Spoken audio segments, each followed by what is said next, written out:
देखेंगे section 116 of BSA, ठीक है, या इंडियन एविडेंस एक्ट का सेक्शन 112, ठीक है। Birth during marriage conclusive proof of legitimacy कह रहा है कि शादी के दौरान यदि बच्चा पैदा हो तो वो कंक्लूसिव प्रूफ माना जाएगा कि वो आप ही का है, ठीक है। इसमें दो कंडीशन है, दोनों कंडीशनों में कुछ जो है प्री कंडीशन है। ए क्या कहता है और बी क्या कहता है, इसमें भी कुछ है, आप उसको देखिए। और इसके बाद बटुकलाल के 5 केस लॉ में बताऊंगा, इसमें वीडियो थोड़ा लंबा होगा, ठीक है। तो पहला है कि born during the continuation of valid marriage, यदि बॉर्न ड्यूरिंग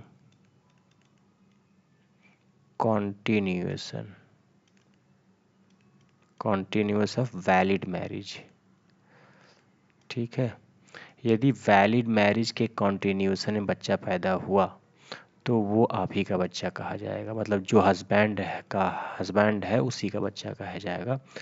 वैलिड मैरिज का होना बहुत ज़रूरी है, ठीक है। सेक्शन हिंदू मैरिज एक्ट में हम देखेंगे कि वैलिड मैरिज यदि नहीं है तो शादी के कॉन्टिन्यूशन में वो बच्चा लेजिटिमेट नहीं कहा जाएगा।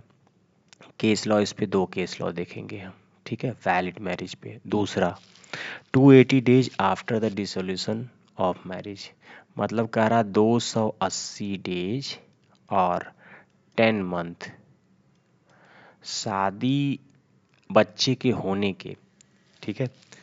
मतलब सॉरी, जो डिसोल्यूशन, मान लीजिए शादी विच्छेद हो रहा हो, ठीक है, तलाक हो रहा है, और तलाक होने के 280 दिन में, मतलब 10 मंथ में, ठीक है, अगर बच्चा पैदा हुआ तो भी वो आप ही का बच्चा कहा जाएगा। ये प्रिज्यूम किया जाएगा कि वो आप ही का चाइल्ड है, मतलब उस हस्बैंड का चाइल्ड है। 10 मंथ मतलब 2 मंथ जो है वाइफ के मेंस्ट्रुअल साइकिल के लिए दिया गया है, ठीक है, 10 मंथ। इसमें ये दिखा गया है कि अच्छा, ये जो शादी विच्छेद हो रहा है, जो जो डिवोर्स हो रहा है, वो उसके 10 मंथ के बाद यदि बच्चा पैदा होता है और उसके बाद जो वुमेन है वो अनमैरिड रहे, ऐसा नहीं कि जाके वो शादी कर ले, ठीक है। तो इसमें डिसोल्यूशन ऑफ मैरिज हम देखेंगे 280 डेज, पहले तो इस पे कुछ केस लॉ देखेंगे, ठीक है। अच्छा, कंक्लूसिव प्रूफ मारा जाएगा ये, मतलब अगर ये दोनों कंडीशन, ठीक है, प्रूफ हुई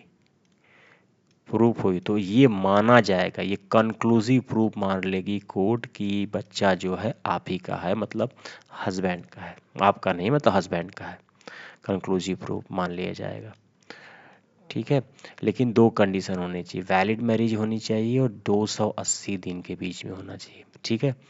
और एक शब्द आएगा इसमें एसएस, ठीक है, एसएस मतलब हस्बैंड और वाइफ का एसएस होना चाहिए। एसएस का मतलब होता है सेक्सुअल इंटरकोर्स, मतलब अगर बार बार इस चीज़ को बार बार आएगा इसमें, एसएस का मतलब होता है सेक्सुअल इंटरकोर्स। नॉन एसएस का मतलब होता है, जब भी यहाँ पे हम नॉन एसएस कहेंगे वो होता है नॉट सेक्सुअल इंटरकोर्स,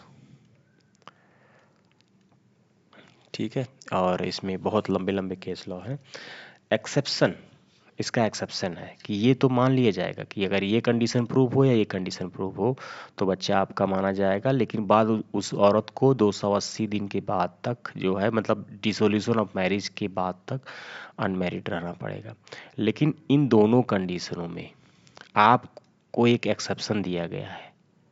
एक्सेप्शन मतलब ये प्रिज्यूम कर लिया जाएगा कि वो आप ही का बच्चा है, मतलब वो हस्बैंड का बच्चा है। लेकिन अगर आपने ये प्रूव कर दिया, unless it can be so that party to be married had no access to each other, no access, मतलब मैरिज होने के बाद यदि आप ये प्रूव कर दी कि हमारा उनसे कोई एसेस ही नहीं था, मतलब कोई नॉन एसेस आ गया ना, नॉन सेक्सुअल इंटरकोर्स,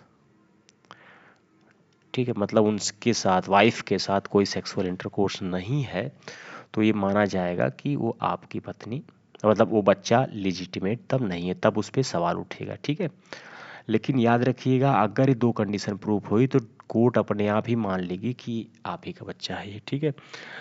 अच्छा, इसमें बटुकलाल में एक चीज लिखा है, मैटरनिटी प्रूफ, और दूसरा लिखा है पैटर्निटी प्रूफ। मैटरनिटी प्रूफ तो हमेशा भाई बच्चा जिस माँ का है वो तो हमेशा कंक्लूसिव माना जाएगा ना, ये पॉजिटिव प्रूफ माना जाता है। मतलब इसको कहा जाता है कि भाई बच्चा जिस माँ का है वो उस माँ का ही होगा, क्योंकि वो तो पॉजिटिव प्रूफ है, वही उसी ने उसको जन्म दिया है। लेकिन paternity proof it is a matter of interference and may interference, यहीं पे इंटरफेरेंस स्टार्ट होता है, ठीक है, कि कॉन्टिन्यूशन ऑफ मैरिज में आपका एसेस रहा है या नो एसेस रहा है, ठीक है। यहीं पे आपका शुरू हो जाएगा presumption about legitimacy, proof of paternity of A individual, ठीक है। तो इसमें एक एग्जाम्पल देके समझाया है, आपके ये बैटुकलाल में ही एग्जाम्पल दिया है, ये मैं कोई अपने यहाँ से नहीं बता रहा हूँ। अच्छा, मैं अगले पेज पे बताता हूँ क्योंकि थोड़ा लंबा जाएगा एग्जाम्पल। अगर स्लो है वीडियो तो आप आराम से जो है इसको उस पर देख सकते हैं, फास्ट फॉरवर्ड किसी भी मोड पे लगा के, ठीक है ना। तो इसमें ये कह रहा है कि मान लो ये है हस्बैंड और डब्लू है वाइफ, ये दोनों विवाह कर लिए। कब विवाह किए हैं? मैरिज ऑन 3 जून, ठीक है, 1930, ठीक है। और 3 जनवरी 1935 तक इसकी कॉन्टिन्यूशन ऑफ मैरिज है, इसकी मैरिज जो है कॉन्टिन्यूस है, कोई अभी डिसोल्यूशन नहीं हुआ है। और इन बिटवीन 2 जून को 1930 को एक बच्चा पैदा होता है, shall be presume child would be father of a, son of a, ठीक है। ये शैल बी प्रिज्यूम कोर्ट अपने आप ही मान लेगी कि कॉन्टिन्यूशन ऑफ मैरिज में बच्चा हुआ है, तो वो जो सन है वो ए का है, सन ऑफ ए, सन ऑफ ए मान लिया जाएगा जो बॉर्न हुआ चाइल्ड। इफ प्रूफ, वही सिंपल सी बात है, अगर सिर्फ आपको ये प्रूव करना है कि हमारा कोई एसेस नहीं था, आपको एसेस, या तो देखिए अगर आपको अपना बच्चा प्रूफ नहीं कराना तो या तो आपको एसेस प्रूफ करना पड़ेगा, या तो आपको वैलिड मैरिज प्रूफ करना पड़ेगा, या तो ये कह दीजिए कि शादी ही वैलिड नहीं थी, और या तो आपको ये प्रूफ करना पड़ेगा कि डिसोल्यूशन हो गया था, तलाक हो गया था। ये 3 ही कंडीशन आपको नॉन एसेस लगाना पड़ेगा, या तो वैलिड मैरिज को प्रूफ नहीं करना पड़ेगा, मतलब वैलिड मैरिज करना पड़ेगा, प्रूफ कर दीजिए कि नहीं है, या तो डिसोल्यूशन प्रूफ कर दीजिए कि हमारे में विवाह विच्छेद हो गया था। लेकिन फिर भी डिसोल्यूशन के अगर 8 मंथ में हो गया, ठीक है ना, सॉरी 280 डेज में हो गया, तो भी वो आप ही का बच्चा माना जाएगा। केस लॉ देख लेते हैं, 4 केस लॉ हैं, ठीक है। पहला केस लॉ था रिवर्टेबल, तो प्रिजम्पशन माना गया है इसमें। थोड़ा सा वीडियो बड़ा होगा, ठीक है, वीडियो बड़ा होगा, हम वीडियो को इसी में करेंगे, इसको दो भाग में करेंगे, तो हो सकता है फोल्डर में यहाँ वहाँ चला जाएगा, इसीलिए इसमें 2 प्रिजम्पशन माना गया है, 2 प्रिजम्पशन।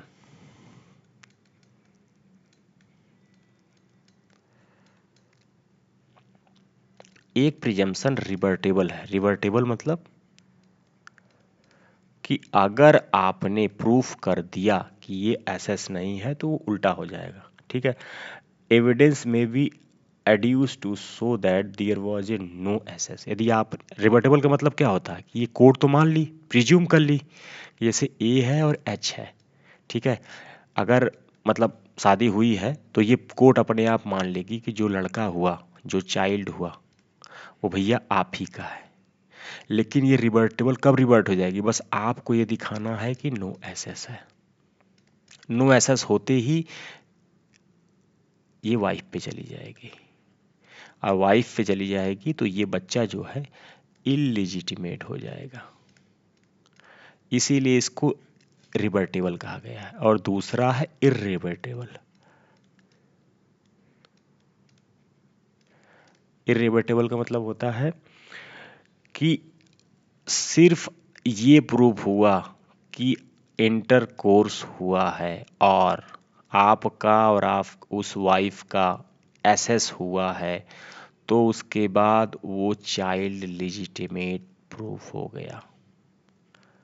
ये प्रिज्यूम कर लिया गया है कि वो लौंडा आप ही का है, बस। फिर वो इर्रिवर्टेबल नहीं होगा, मतलब वो किसी भी हालत में वो उल्टा नहीं चलेगा। ठीक है ना। केस लॉ देख लेते हैं। केस लॉ है पहला, दुख्तार जहां वर्सेस मोहम्मद फारूक। ठीक है। केस लॉ है दुख्तार जहां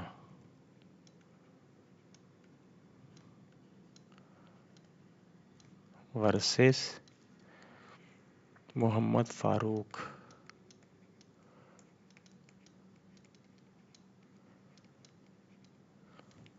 नाइनटीन 87 सुप्रीम कोर्ट। ठीक है। इसमें क्या होता है कि एक होता है अपीलेंट और एक होता है रिस्पोंडेंट। रिस्पोंडेंट आप देख सकते हैं, ये है अपीलेंट दुख्तार जहां और ये है रिस्पोंडेंट। इनकी शादी हो गई 11/5/1973 को। इसके 7 मंथ में ही, 7 मंथ में ही एक बच्चा पैदा हुआ। डेट था 5/12/1973। ठीक है। अब हस्बैंड भड़क गया। ठीक है। उसने क्या किया कि इस बच्चे के 10 मंथ के बाद डिवोर्स दे दिया। 16/10/1974। अब ये मैटर ट्रायल कोर्ट में गया, फिर हाई कोर्ट में गया, हाई कोर्ट में गया, फिर सुप्रीम कोर्ट में गया। हम सुप्रीम कोर्ट का ऑब्जर्वेशन बता रहे हैं। सुप्रीम कोर्ट कह रहा after the child respondent has continuous, कह रहा कि अगर आपको शादी के 1-2 महीने बाद ही आपको क्लियर हो गया था कि आपका बच्चा नहीं है, तो आप उसके बर्थ तक रुके हैं, और बर्थ तक रुकने के बाद 10 मंथ के बाद आप तलाक दिए हैं, तो एक कॉन्टिन्यूएशन ऑफ मैरिज में हुआ है, इसीलिए वैलिड चाइल्ड है। ये लेजिटिमेट चाइल्ड है, प्रिज्यूम किया गया है। Respondent had access to applied before marriage. अच्छा, दूसरा क्या कह रहा है कि इस शादी 11/5/1973 में कहा गया कि इससे पहले भी आप लोग चूंकि रिलेटिव रहे हैं, मुस्लिम में लोग रिलेटिव रहते ही हैं, तो ये कह रहा है कि respondent had access to applied before marriage can not be rule out. शादी से पहले भी जो आपका एसेस है, एसेस मतलब हम जब भी एसेस की बात करेंगे वो होगा सेक्सुअल इंटरकोर्स। ठीक है। सेक्सुअल इंटरकोर्स है वो हुआ है, इसलिए वैलिड मैरिज होगी, और इसलिए आपको सीआरपीसी मेंटेनेंस का एक मुकदमा था, सीआरपीसी 125 के तहत आपको मेंटेनेंस देना होगा। देख लीजिए, सीआरपीसी 125 में मुस्लिम भी मेंटेनेंस मांग सकता है। 1987 का केस है, ये दिखा रहा है आपको। ठीक है। तो थोड़ा वीडियो बड़ा हो रहा है, लेकिन फिर भी एक मैं बता देता हूँ। एक बताने के बाद मैं आपको बाकी डीएनए वाला जो मैटर है और बाकी 2 केस लॉ मैं अगले में करूँगा। ठीक है। पीबी साहू वर्सेस मई कुट्टी। ठीक है।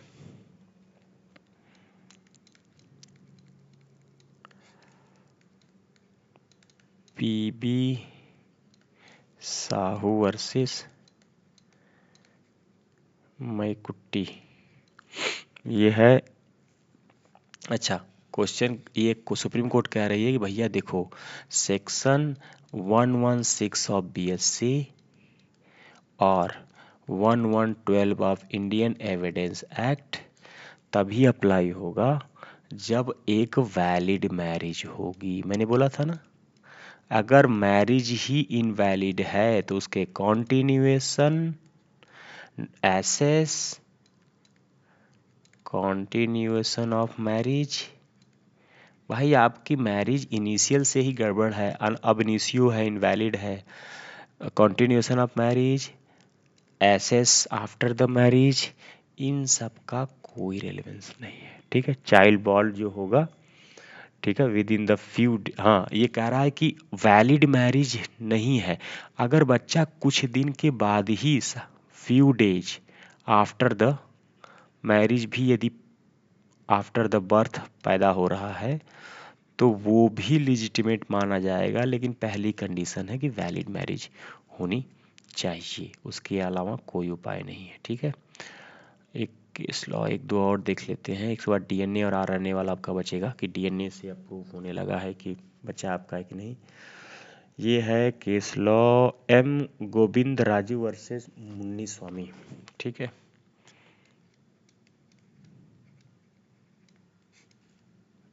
एम गोविंद राजू वर्सेस मुन्नी स्वामी, ये है आपका 1998 का केस लॉ। ठीक है, इसमें क्या हुआ है कि डिराइव द शेयर ऑफ, मतलब क्या हुआ कि इस इनका लड़का हुआ, ठीक है, चाइल्ड। अब ये चाइल्ड जो है हिंदू मैरिज एक्ट के तहत इनसे जो है ज्वाइंट हिंदू फैमिली का शेयर मांगने लगा, share of joint Hindu family, GMF. ठीक है, तो अब इन्होंने डिफेंस क्या लिया, डिफेंस लिया इन्होंने कहा कि नो एसएस और नॉट वैलिड मैरिज, ये कह रहा है कि एसएस नहीं हुआ है, एसएस का मतलब नो सेक्सुअल इंटरकोर्स हुआ है। सुप्रीम कोर्ट के ऑब्जर्वेशन देख लीजिए,